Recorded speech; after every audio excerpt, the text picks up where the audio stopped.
Hi guys, my name's Seb Tudor, I'm the man on the Silver Mountain and welcome back. Now today I wanted to follow on from the YouTube problems video that we did last week onto the solutions. And I'm going to break this down. I've ended up with a little list here in front of me, and so we're going to go through it section by section to try and kind of come up with some solutions, yeah? And obviously any other solutions that you have to any of the things that I'm going to be raising here, that I'm also going to be throwing my potential solutions out to, any ideas you have, stick them down in the comments. If it's all in one place, then I can, there's more for me to go through as well, for potentially more stuff that I do around this in the future, but also there's going to be more stuff there for anyone that's looking at this video to see. So let's start at the beginning, shall we, with the lack of transparency. This was the first thing that I touched on in my the video last week, end of last week, and so with that, I feel that this separates down into two different areas. One is general transparency, i.e. them talking to everyone that uses the platform, because they just don't. You turn up on the platform and they don't tell you anything, they don't interact with you, they don't inform you that you should be using notification bells or how the subscription feed works or anything like that. They just let you turn up and use. Yeah, as well as they don't tell you about new things that are coming up and new other stuff. There's no additional information on YouTube about YouTube that's just there for consumers to see and use. So firstly, I feel like that should be a thing that they could do. They could do that really easily by just adding like a YouTube news tab to the front page, yeah? In which case you could take from the community tab that they were trialing a while ago, that just seems to have disappeared into obscurity. And I've seen some pages have discussion tabs and things like that, which again seems to be around the kind of community discussion, blah blah blah. Add one of those to the front page and just make it about the stuff that's coming for YouTube, or make it both the stuff that's coming for YouTube and the stuff that's put up by creators for their audiences. There's I feel like that's a fairly easy means by which to solve the general transparency problem. But then the other major transparency issue that we've got is when there's a problem, when your video is going to be demonetized, when someone's channel is being flagged for copyright or being shut down or whatever else. There's no reasoning to it. For instance, all of the videos that I've taken a look at, including, by the way, over the last couple of weeks, my video on forgiveness and my video on giving and receiving compliments, both videos that initially, I don't know if they still are now, they might very well have changed because their algorithm is a hormonal teenager, but those two videos, for at least the first week of them being up, were both demonetized, when surely forgiveness and giving and receiving compliments are both positive things, aren't they? What makes them advertiser unfriendly? And so as a result, though, we should be told why. We should be told why, and we should be told how that decision was made. And if if there's no rhyme or reason to why the decision was made, then the decision shouldn't have been made in the first place, and it should be kind of rolled back. And if they give us a reason, then there needs to be a conversation. There needs to be an appeals process, a means by which we can go back and forth. Now, when I first started on YouTube, over a year ago now, which seems odd to me, but when I first started, even though I didn't have that many subscribers and things like that, if I had a video flagged, I could appeal it straight away. Within a couple of days at most, I would get a response back, which would usually be, yeah, your video's fine, it's been remonetized, there you go. Now, each video needs to get over 1,000 views, in which case some of my older videos are rumbling along and picking up views as they snowball, as they're in the system for longer. But a lot of my newer videos aren't getting that, because a lot of my content is more evergreen. Even if it's related to a topic of the time, it's stuff where we're learning from it, it's stuff where we're discussing it, it's points on like life lessons or things like that. It's video game playthroughs where I've taken something away from the game and I want to share that with you guys, or I just want to share some fun with you guys, so that some of the miserable stuff that we go into, like this, isn't always like the hardest to go through. And yet all those problems, now you've got a worse process whereby you've got to hit some arbitrary benchmark before they'll even talk to you, before they even consider that you really exist. And then beyond that, they still don't tell you what the problem is. They don't tell you how we're graded in their system, and they don't tell us what the criteria are for each one of those kind of grades. And so as a result, that lack of transparency around kind of our content doesn't help us make content to keep their platform running, but also it means that, you know, a lot of, as said, I've 2 very positive videos. They're the ones that get demonetized. Why? Yeah, it doesn't make any sense, and there's no way to raise this issue. If they said we don't have enough people, and no matter how many people we employ, we will always have the problem of not having enough people to deal with the amount of content flooding in, most YouTubers, most people using this platform would be like, well, yeah, no shit. In which case, though, if they want to communicate better with us, surely the communications that they're getting from us, or that they could get from us, would then also allow them to see where they need to work on the education of their algorithms, of their AI, to better filter, to better choose. You know, surely that makes more sense, because then you're getting input from as many sources as possible to contribute to your system. But the next thing I want to talk about is something that was actually raised to me in conversation after I posted that video, which was the tools. Because we've talked about the community tab a couple of times before in other videos. We've talked about video responses and replies before in other videos. Both of those things were there both of those things have been there to one extent or another at various points to try and promote growth on the platform. And especially video responses was how at times you developed groups that are now doing very well for themselves, that went in on projects together, that helped grow the platform because it was bringing audiences together and therefore allowing a larger group of people to influence more people from several like core individuals working on a project initially. And yet those were removed. You've got the suggested tags and things like that were removed. And yet all of these things were tools that helped promote, develop, grow the audiences, influences of the creators, which in turn grew the platform. All of these things have been removed. Why? What was the reasoning behind it? Transparency again. But also, well, you know, could we get those back? I don't see why we couldn't get those back. And those things, again, could be used as really solid tools for growth, development. You know, there are numerous videos that I would love to kind of throw in a solid reply on, more so than just a comment that gets swamped by all of the other comments and things like that, but one as from a creator to another creator going and saying, yes, well, this is the situation, and you may be up the ladder and saying that the demonetizations don't matter because you've seen barely any impact from it, but here's the situation from the bottom where we're stuck because of these changes.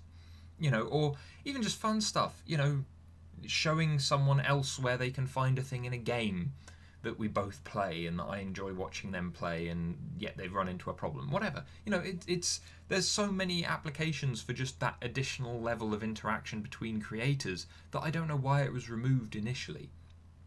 But as we're talking about monetization, as that's one of the big problems, let's roll on to that. And I feel like this breaks down into 3 areas. So we've got the rules around monetization, which includes the YouTube terms of service, which we'll get onto in a minute. We've got the rotation of talent, which I've talked about in, I think, the last 2 or 3 videos that I've made about these YouTube problems anyway, where the approach to the talent on YouTube has not been kind of regarded maturely by YouTube.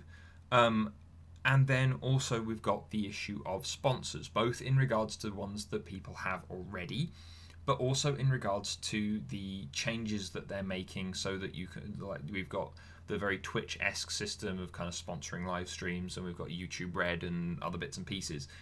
And so we've got those areas that we need to go through, and because none of them are great, none of them are perfect, and some of them have a fairly substantial kind of flaws in them. So let's start off with the rules, because the terms of service and the rules behind the monetization side of things are the biggest issue.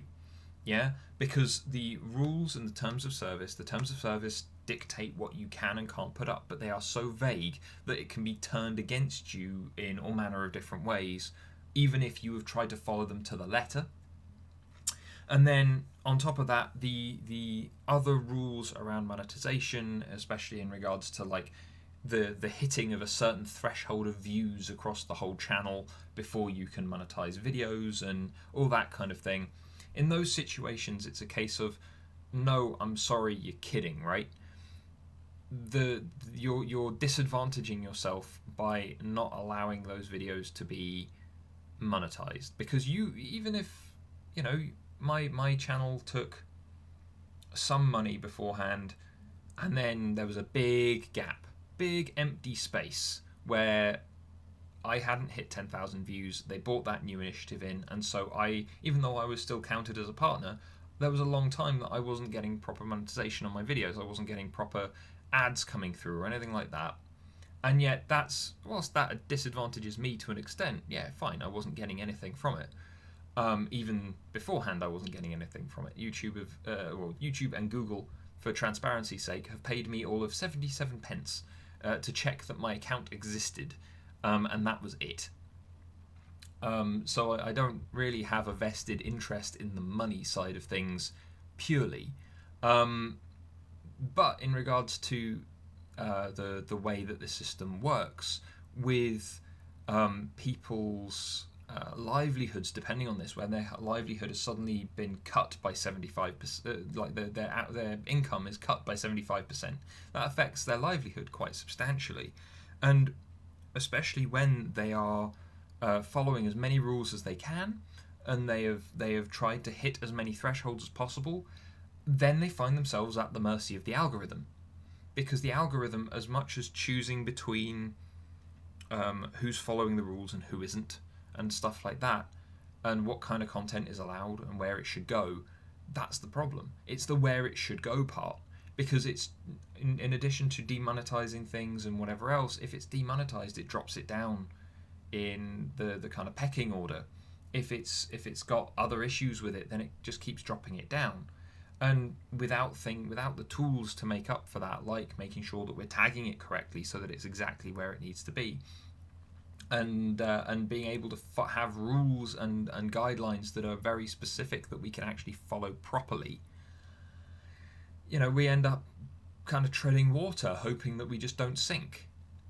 So those rules need to be they need to be tightened up, and they need to be tightened up in a way that isn't just slanted towards what Google's and YouTube's kind of company ideology is. It needs to be slanted kind of straight down the middle. It needs to be fair. It needs to be reasonable. It needs to be completely removed from political ideology, because you've got people of all sorts coming to YouTube to be people.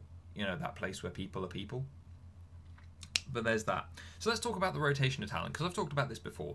But it's the thing that YouTube seems to miss, because YouTube is a continually rolling platform of people coming to the platform, putting up their content, putting up what they're doing, and then moving on.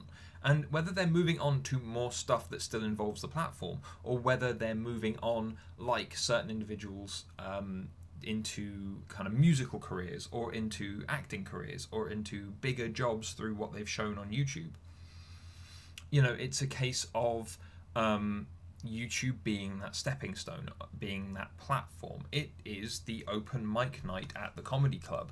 You walk in, you have your open mic night, you do what you've come to do, and then if you've been well received, maybe you get asked back, maybe you don't get asked back, but you come back anyway, and you're persistent with it, and then you get a lucky break. You either get picked up by people, or you find another route and you progress that way. And that being there in that comedy club, and them giving you the opportunity to do that, stands out as a big opportunity that you were given, that you had access to. YouTube isn't regarding us like that. YouTube isn't regarding us as talent that's coming in and using them as a stepping stone to advance or to grow or whatever else. They're seeing us as arguably a liability, because they see more drama from us than anywhere else, when all they want to do is just make money. Yeah, all they want to do is just live a quiet life and have this thing that floats there and generates them cash, or at least that seems to be the attitude that they've taken. And so they need to change that mindset so that we're called partners. We're YouTube partners. Actually treat us like it. That includes the communication and stuff like that, but also the trust involved in, like, we as either consumers or as creators, we grew this platform. I'm not saying we, like me specifically, being involved in that. As said, I've only just been recently engaged as a creator, but I was part of the growth because I've been consuming YouTube content since it started. Those are two substantial things that need to be taken into account when talking about the rotation of talent, people coming in through the doors and then coming back. Referring more people, the number of people who come to YouTube because they've seen vloggers make a livelihood of it, when all they're doing is exposing their lives to thousands of people through a camera. And so that's what they come here to do too. And whether they're successful or not, whether they manage to make a living off it or not, it's still a standout case of, well, you're now going to have their viewers, their young viewers especially, think, well, that's a viable career. That's what I want to do. Which is exactly what the whole comedy club thing was. For a while you didn't have comedy clubs. Yeah? You didn't have that kind of structure. And yet then you had the structure, the culture, and all those things develop around it. And then things like being a comedian, being a stand-up, going in, doing, starting there and moving on from it, that was a viable option for people. And so they started taking advantage of it. That's where YouTube is right now, and they need to make the good decision on seeing us as talent to rotate with, to work with, not just some kind of rolling amount of money that they think that they can make off their existing pool of talent that were early adopters, and that they won't have people moving on or dying out and needing to be replaced. That seems to be the thing. They seem to have got happy and complacent with what they have so far, completely forgetting the fact that you've got huge YouTubers from back in the day, like the first 2-3 years of YouTube, who have completely disappeared, who have completely gone, and they seem to have completely forgotten that. And so as a result, they're investing in old media coming onto their platform as much as anything else, because it's all just about making money. It's not about working with their platform and the people on their platform to make it better. And then the last thing in regards to monetization and kind of seeing this stuff as a job, that I want to talk about is the sponsor side of things. And this is where, again, we talk about some of the rules, where it has to be one rule for everybody. And this is both in regards to ads and sponsorships that get sold and then brought across and put onto videos on YouTube. No, sorry. If it's on the platform, then if that's an option and an opportunity, then that's something that we should be able to take advantage of as well in full, regardless of whether we're a big company or a small company. If we have a sponsorship, doesn't matter where it's from, we should be able to apply that to our content. And it shouldn't matter what size we are as well. If we have one, we should be able to apply it, or no one should be able to apply them at all, which is the one that I'm actually in favor of, because that means that the ads pool is more the consistent run of things, which then pulls back the promotion from all those people that had all those companies that had a hissy fit, who also, by the way, was still running ads on mainstream news, which is around all of the other stories that they were so upset about that were being demonetized and removed from YouTube. It's a joke. It's old money crushing new industry. But also in regards to the sponsorships from the people, from using the sponsorship kind of method through live streams and stuff like that, and also arguably through YouTube Red. Firstly, love to see some more transparency on like how much goes in which direction, and making sure that people are aware that that's how much goes to both the creator and to YouTube. But also, the thing that stands out to me about those is that, yes, they're a nice added extra. They're a nice thing to have. They're a nice thing to keep you competitive with other systems, other platforms that are doing similar things to you. but it's not a replacement for the problems that you have caused. The YouTube as a company has created through both not having any kind of spine, and through letting themselves be walked over and work far more towards old media than the media that they actually basically created. And so as a result, those sponsorships, yeah, they're a great thing, but they aren't the be all end all, and they aren't the remedy to the problem that is already long existing. That's something that YouTube still has to stand up, be responsible for, take account of, and then work towards fixing, which mostly involves tackling the advertiser problem and putting those demonstrating to those advertisers their own hypocrisy, and then seeing where that goes from there. You stand with your creators. There are many, many, many more creators than there are, and viewers than there are other companies and advertisers that you have pushing money into you. You stand with them, and eventually you will see people coming around the other way, because you as said, if these people are so focused on money, you have PewDiePie, who has a subscriber base that's almost the size of a country. It is the size of numerous small countries in population-wise. And are you really, if you stood with him, if you worked with him and other creators like him who are both large and small and who are criticizing you and offering solutions and pointing out problems, if you worked with them, can you imagine the kind of overall kind of population that you would have to address problems?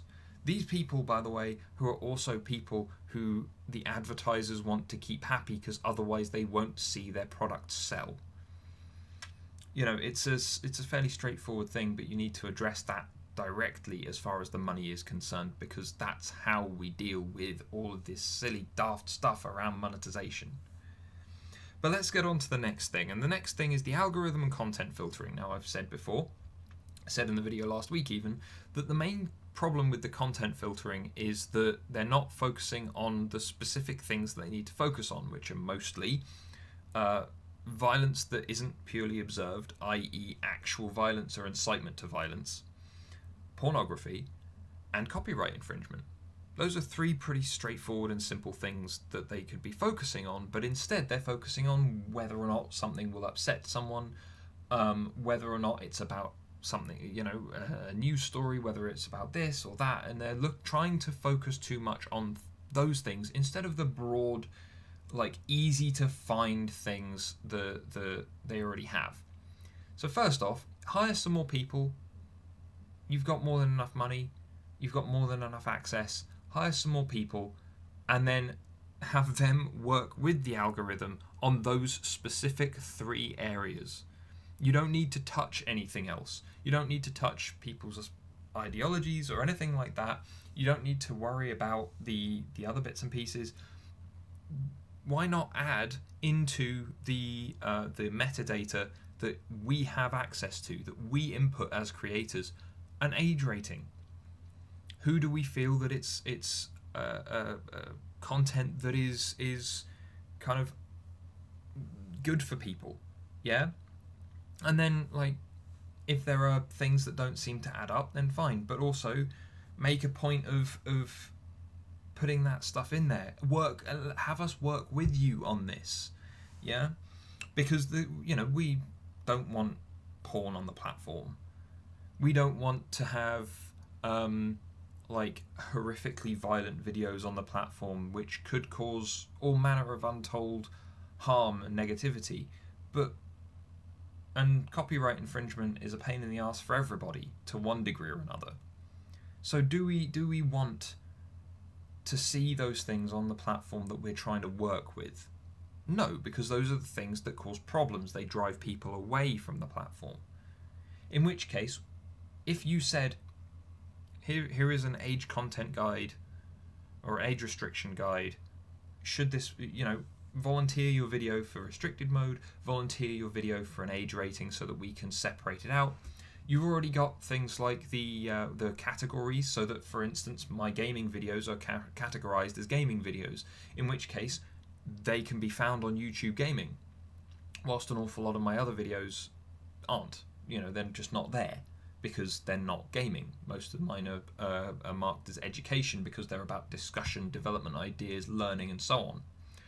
And so, as a result, though, if they felt that those categories need to be better defined, then fine, define them better. If they want better restrictions, then allow us to volunteer our work for those restrictions if that's what's necessary, as long as we still get like the full advantages of having it.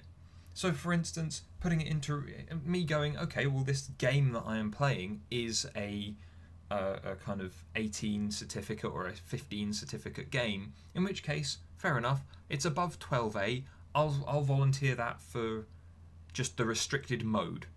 Yeah, not for age restriction, not for age verification gates and things like that, but just the restricted mode, just so that then it's there and it's out of the way, and YouTube doesn't have to worry about the divisions there, so that they can go, this person has volunteered their content, they have properly categorized it, in which case, thank you very much, we don't need to worry about the ads and the other bits and pieces and who can see that content, it's just there now.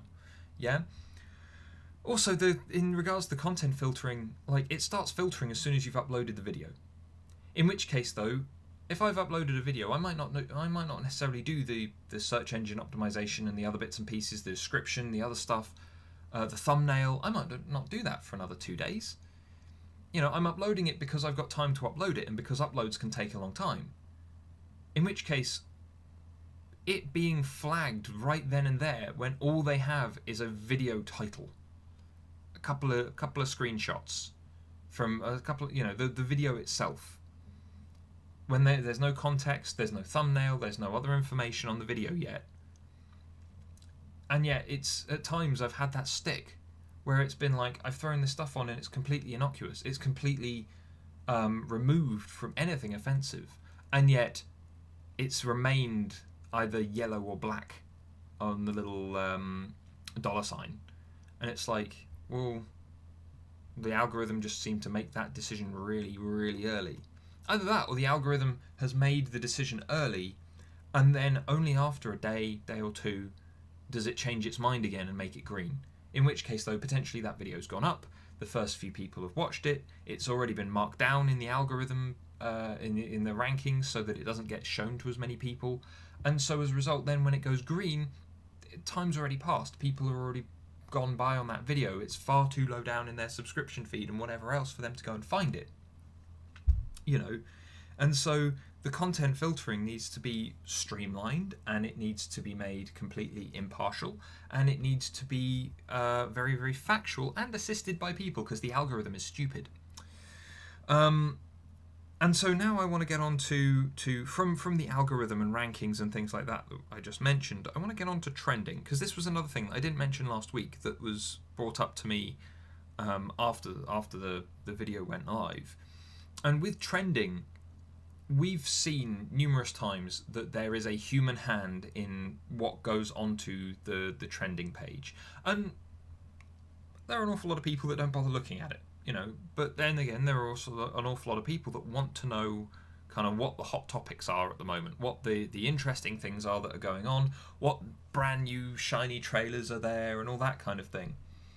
Now, I've got a problem with this, because obviously trending should be that you've got what's actually trending there. But they don't. They put up stuff that a lot of the time is either content that they like, as that YouTube likes, or content that's basically almost been kind of paid to be there because it's from some big movie or whatever, even though it's got no views on it. So my suggestion to fix this would be have a couple of different tabs: trending general, trending news, trending movies, trending music, trending YouTube. In which case then, trending YouTube should just be whatever's been most watched within the last 24 hours. What has the most number of views and the highest watch time. Yeah?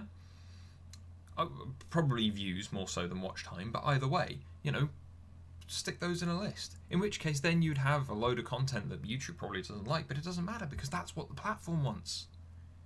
That's what's there on the platform that made it grow. And so that's what should be there. Trending. Actually trending. But then let's get on to the last thing that I want to talk about here. And this is the leadership thing that I brought up at the end of the last video.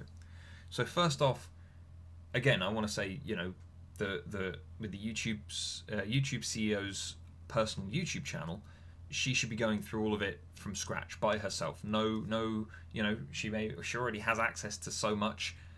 She's not living through the same experience. She should be living through that experience if she wants to be respected, if she wants to have what she's saying and putting forward to make, firstly, any sense to us, but also for it to have any real impact without us just picking what she's saying to pieces.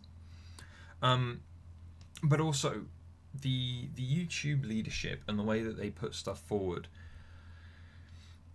as said, they're distant. They don't talk to us about things. They're not direct. And when they do say stuff that is such a good thing to say, YouTube, a place where people come to be people. Targeted advertising, it's the best way to advertise because we are using your ads to hunt down the right people for them. You know, all of those things, stick with them. Don't say those things and then instantly flip to promoting a whole load of old media that's flooding onto your platform. Pick up with people that have done really well on your platform. Promote them, develop them, help them. Yeah? Look at ways to pick up the people at the bottom, myself included, arguably. You know, and see how those people can grow. Examine the experiences of people at the bottom, and the experiences of everybody all the way up to the top will improve. This is the principle behind stimulus. This is the reason why trickle-down economics and things like that don't work. It shouldn't be look after the people at the top and it will trickle down, because then guess what?